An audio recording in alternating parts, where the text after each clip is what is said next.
안녕하세요. 경제 읽어주는 남자 김광석입니다. 반갑습니다. B컷 금리 인하 기대감이 고조되고 있습니다. B컷 금리 인하 기대감은 시장에 좋은 거예요. 금리 인하 기대감이 커진다. 그게 소위 위험자산이라고 불리는 비트코인, 이더리움 혹은 주식시장을 끌어올리는 힘이 됩니다. 그런데 제가 왜 위험한 B컷이라고 했는지 의문이 되시죠? 기본적으로 좋은 건데 위험한 일이 발생하게 되면 그것은 좋은 게 아닌 게 될 수 있겠죠. 기본적으로는 좋은 겁니다. 근데 위험한 일이 발생할까? 이 부분을 좀 관심 가져주시면 좋겠고요. 특히 동시에 분열된 연준 FOMC 위원들이라는 부제가 깔려 있죠. 연준 위원들이 어떻게 분열되어 있는지 이 부분도 바로 알고 그리고 그 움직임을 포착하고 대응할 수 있는 시간이 됐으면 좋겠습니다.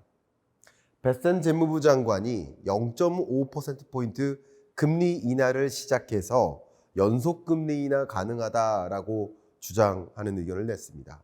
그러니까 9월 FOMC 회의 때는 B컷의 금리 인하를 하고 그리고 이어서 10월, 12월 금리 인하 추가적으로 할 수 있다. 그럼 0.5, 0.25, 0.25 그러면 올해 1%포인트의 금리 인하를 할 수 있다. 그러면 5.5에서 4.5로까지 움직였는데 역시 3.5까지 갈 수 있다라고 주장한 겁니다. 근데 말이죠.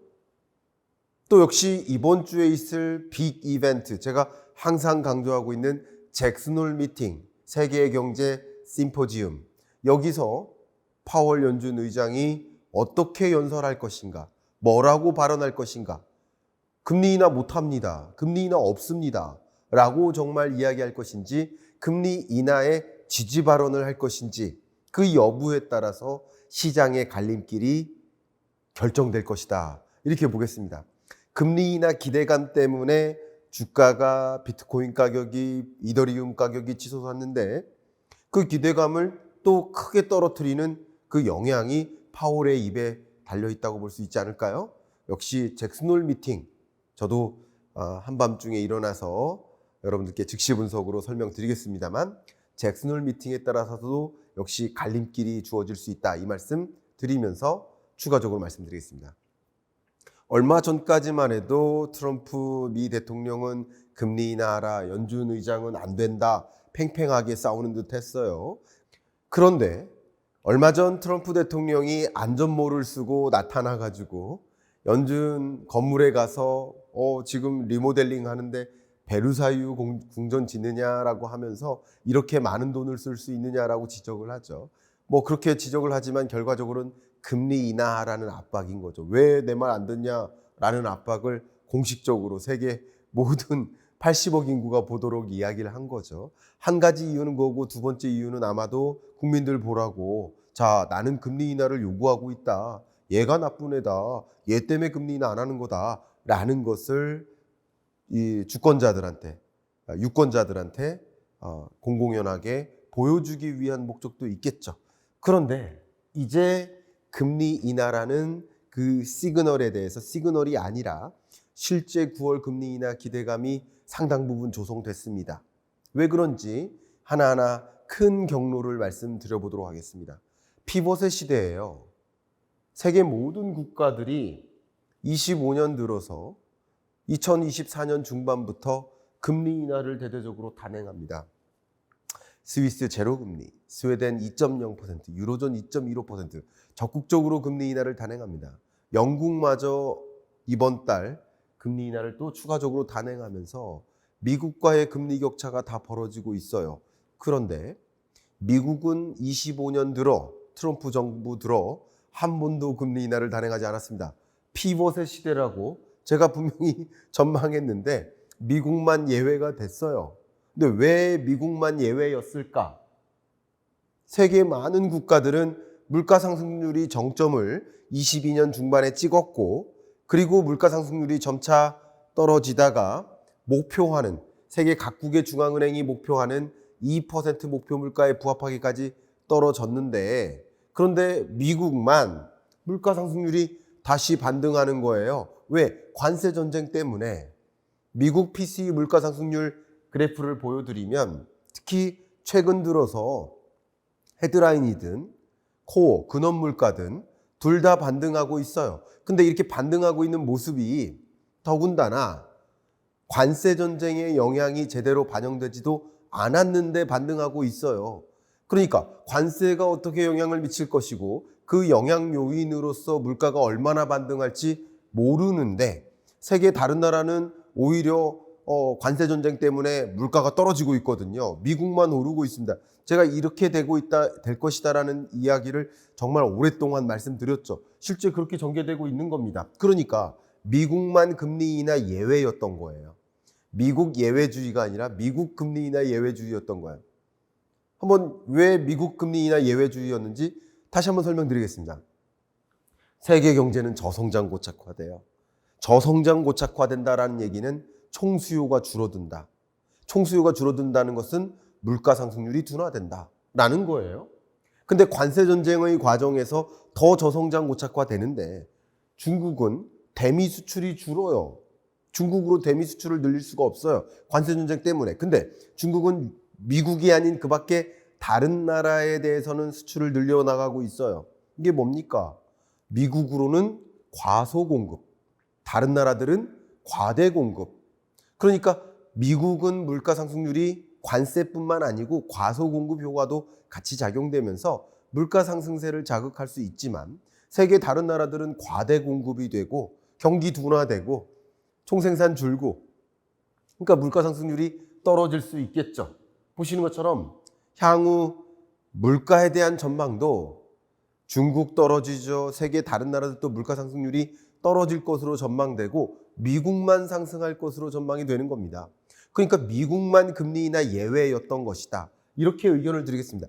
세계적으로는 국제유가 떨어지고 원자재 가격 떨어지고 세계 모든 국가들의 다국적 기업들의 공장 가동이 줄고 있는데 어떻게 총수요가 주는데 국제유가가 오르고 하겠습니까? 글로벌리 물가가 떨어지는 거예요. 그러니까 물가 상승률이 떨어지니까 금리 인하를 순차적으로 적절히 단행하고 있었던 것이다. 미국만 예외였다. 이렇게 말씀드리겠습니다. 그런데 여기서 하나 끊어갈게요. FOMC 위원들이 분열되고 있어요. 일단 분열의 시그널이 있었습니다. FOMC 위원들이 이렇게 구성됩니다. 12명이 금리 동결하는 게 맞아, 인하하는 게 맞아를 회의에서 결정한다라고 볼 수 있겠죠. 그 회의가 FOMC 회의입니다.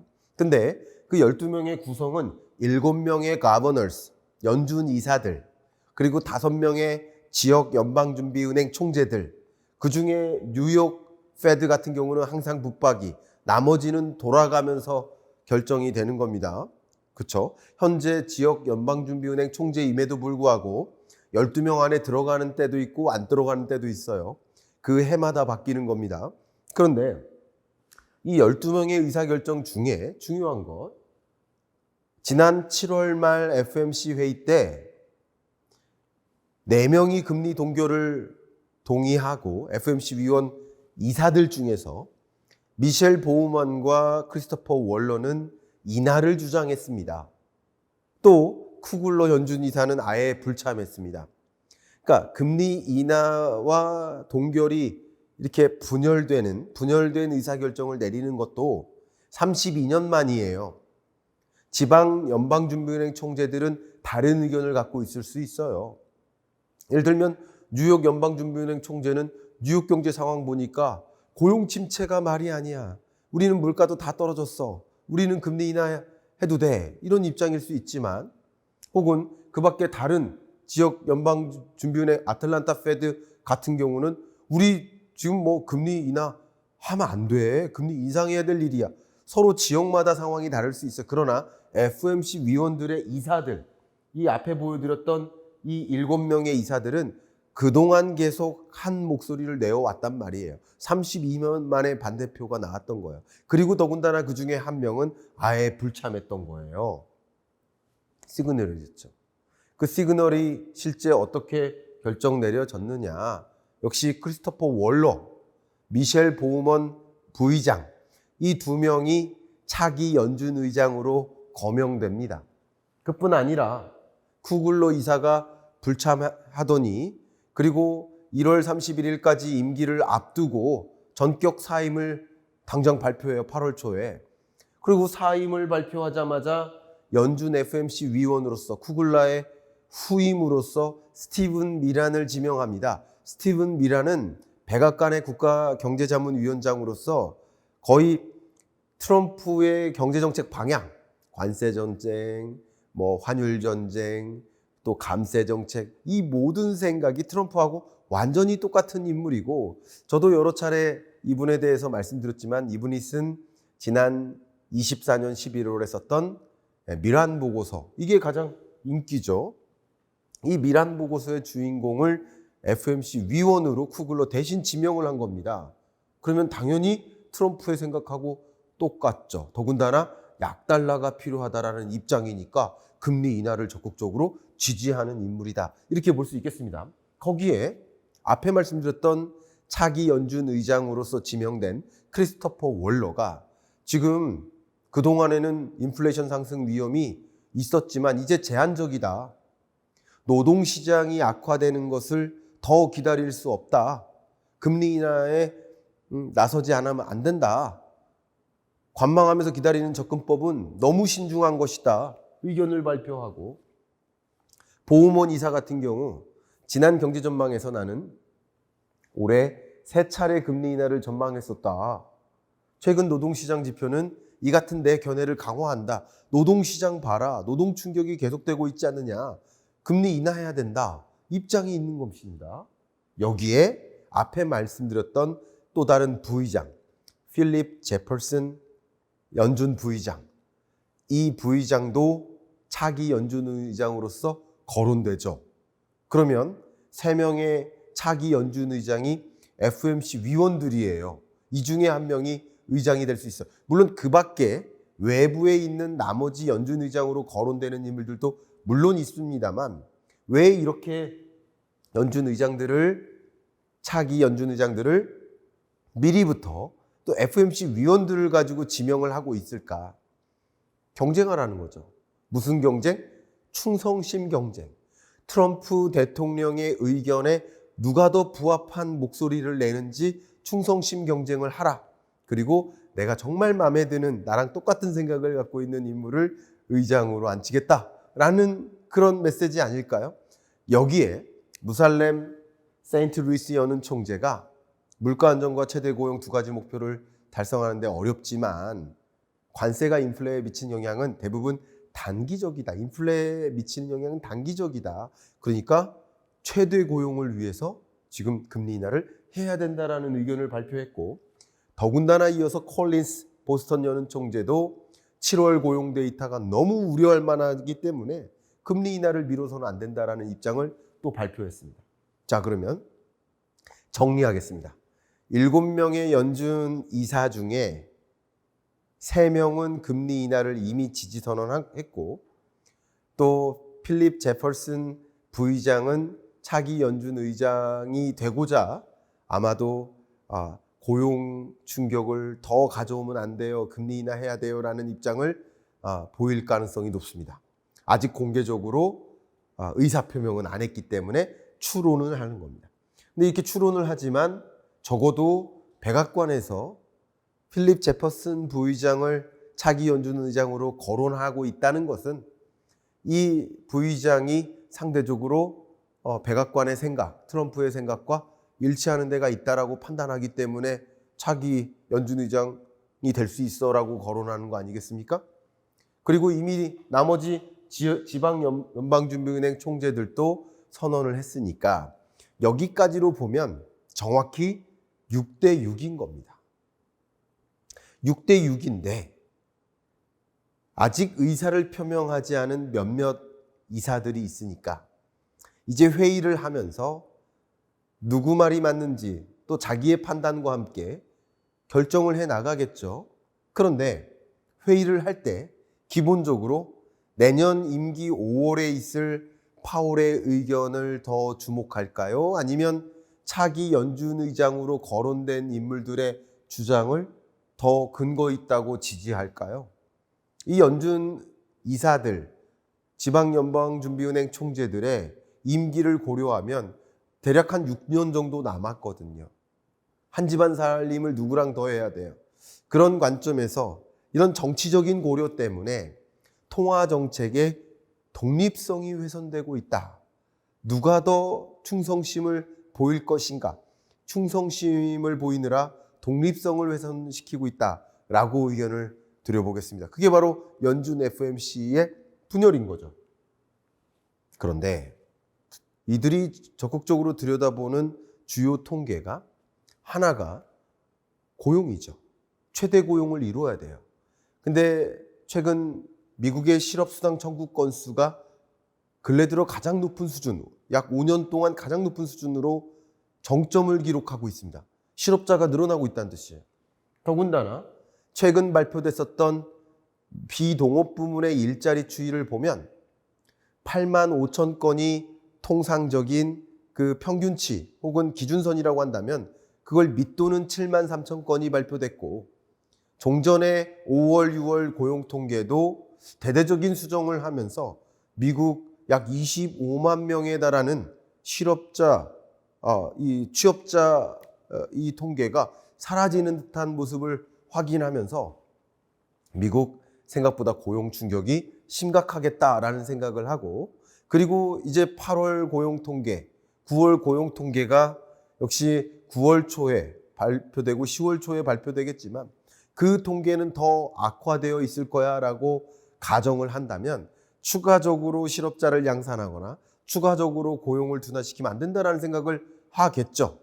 그런데 실업률은 앞으로 올라갈 것이고 신규 취업자는 계속 줄어들 것이라고 전망하니까 추가적으로 고용시장을 악화시키는 것을 막기 위해서 금리 인하를 단행해야 된다는 주장도 합리적이에요. 그리고 그것을 금리 인하하고 물가는 단기적인 이슈니까 그거 너무 걱정하지 말자라고 하면서 금리 인하를 추진할 수 있는 것입니다. 그게 논리인 거죠. 정치적으로는 상반되게 분열되어 있지만 금리 인하론자들이 주장하는 그 근거는 고용 충격 심각하고 물가는 단기적이다라는 것이죠. 반대로 금리 동결을 주장하는 파월과 그 밖에 나머지 위원들은 물가 반등하지 않느냐. 더군다나 물가는 물가대로 반등하고 관세도 올라가고 있는데 관세가 채 미국 물가 상승률에 반영되기도 전 단계 아니냐. 그러니까 관세가 반영되기 전 단계의 물가 상승률도 이렇게 치솟는데 여기서 더 놔두면 안 된다. 앞으로 물가 상승세는 더 올라갈 수 있다라고 계속 전망, 의견을 밝히고 있습니다. 그런데 물가가 문제다. 그러니까 고용은 어떡하냐라는 주장에 대해서는 물가를 안정화시키기 위해서는 실업자가 늘어나는, 실업률이 상승하는 이런 문제는 감안해야 된다라고 보는 것이 바로 필립스 커브죠. 결국 통화정책의 전통적인 메커니즘은 물가 안정과 고용 안정이라는 두 가지 책무를 다하기 위해서 두 마리 토끼를 다 잡기 위해서 노력을 해야 되지만 두 마리 토끼가 다 달아날 때는 어떤 토끼부터 잡는다? 물가라는 토끼부터 잡고 물가 토끼 잡는 과정에서 더 많은 실업자가 발생할 수 있어요. 고용이라는 토끼는 달아날 수 있어요. 그러나 그 달아나는 건 어쩔 수 없다. 물가 안정부터 이루고 이 토끼 들고 고용 안정을 위해 달려가야 되는 것이다. 이게 통상적인 통화정책의 메커니즘이다. 실업자 증가하는 건 물가 안정을 위해서 감내해야 될 일이다. 상반된 의견에 강력한 주장이 둘 다 팽배하게 이렇게 이루어지고 있습니다. 분열된 해석인 거죠. 같은 현상을 놓고 달리 해석하고 있는 것입니다. 자, 그래서 의견을 드리겠습니다. 현재로서는 통화정책의 메커니즘상 더 과반이 금리 인하를 주장하고 또 적극적으로 의사표명을 하지 않은 위원들도 아무래도 회의 과정에서 금리 인하를 가능성을 더 높게 동의할 가능성이 있겠다. 그래서 9월 금리 인하는 거의 확정적인 것이다. 그러나 잭슨홀 미팅 때 파월이 강하게 금리 인하해서는 안 된다. 미국 물가 굉장히 예를 들어서 물가가 잡히지 않은 상황 하에서 여기서 금리 인하를 단행해버리면 물가는 더 치솟을 수 있는 거 아니냐 하는 우려를 강조한다면 더 혼란스러워지겠죠.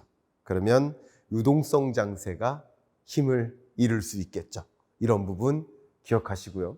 9월 금리 인하 있을 것으로 생각합니다. 그렇지만 그 금리 인하를 앞에 두고 파월이 동의할 것인가, 동의하지 않을 것인가, 둘 다 문제죠. 동의하지 않는다면 어떻게 될지 몰라. 금리 인하 가능성 줄어들 수 있어. 실망감으로 바뀌죠. 이것도 조정이죠. 근데 파월이 동의한다. 그러면 연준이라는 조직이 독립성 어디 간 거야? 독립성이 완전히 사라졌네. 달러를 발행하는 중앙은행이 연준인데 연준이 저렇게 독립성이 없고 백악관 마치 산하기관처럼 행동하네. 그러면 달러에 대한 신뢰감이 또 무너질 수도 있죠. 둘 다 문제다. 지금은 너무 과열된 소위 말하는 그런 물가에 대한 판단, 고용과 물가에 대한 판단이다라고 의견 드리겠습니다. 한국은행 로비에 가면 물가 안정이라는 커다란 문구가 쓰여져 있습니다. 한국은행, 이 중앙은행의 책무는 물가 안정에 있다. 물가 안정과 최대 고용 둘 다 중요하지만 통상적인 메커니즘은 물가 안정을 먼저 유도하고 그 과정에서 고용 침체가 있더라도 감내하고 그리고 고용 안정을 위해서 이후에 고용 안정을 위해 금리를 인하하는 것이다.